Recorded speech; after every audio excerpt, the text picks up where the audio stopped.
Lo member mayor moko chik melo Uganda gilego ni mon kon kimed byek mai kar pala komiti chi Gudi Uganda kany weke nene kilo mal rompa Gudi ka ben ki yoma kene magatila kurni wego rwate ki roma padong lobo me Uganda ki kero kono byek me cilling billion adek ton abichele kene mwaka manyen eni ali berpiro adek ali berpiro ngwan mako wani tilo twal kay por ki Gudi mapol maraja matilo Uganda mamiar kiti ye mafut piya kare odike o karo kany la George Pawan television ne pat Raod la rubi kelo report matut ikom matamba lumeman moko chik ikom byek me yupo Gudi Uganda pe mwaka mo chake manyen eni mwaka mi byek man mwaka libario ki pirario wi adek mi cher mwaka libario ki pirario wi angwen gamente kero budget mi billion adek ton na bichel mi neno kit makiromo kelo kere alaga ikom kit mitich ki Gudi kari bene kumeno inoni liman ke miyo manok ki biliona par bero ton na dek mano ke miro mineno kit makiromo kelo kwede tich mati I Gudi mapat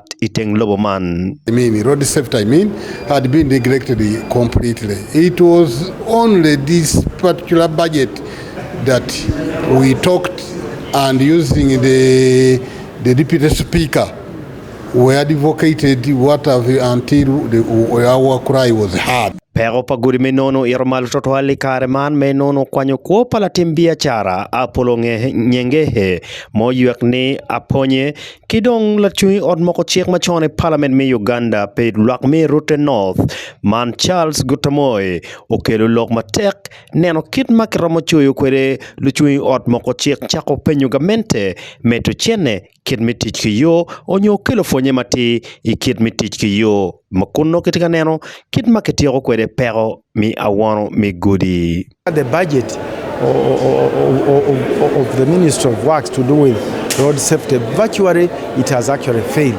They have even no monitoring unit, they have no even ambulance on the road.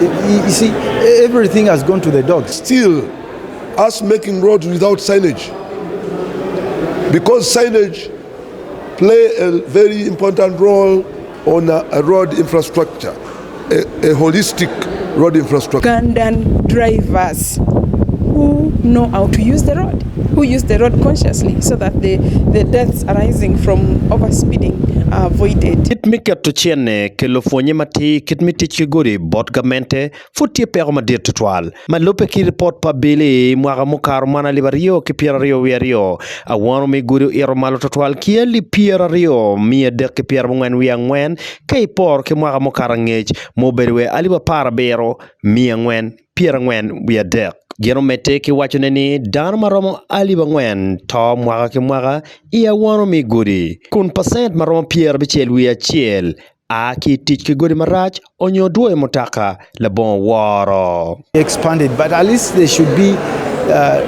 trucks to clear stationed vehicles, for example. Because it's a stationed vehicle, the assumption that has been there for over 30 minutes. But you see, there are so many stationary vehicles. The road, the roads are really narrow. Neno ni pero manti matek to luchui od moko chiek do karo ka loka tie ki gamente. Neno ni ki kero ambulances mi konyo dano to twale karma no pero mi Gudi oporo atura. Improve the emergency medical service, which largely involves the ambulance system, to be able to ferry people or victims of accidents to the nearest hospital where they can get immediate medical attention. Lorange mo chwenye One Luo TV utiana matin Pat Robert Larubi.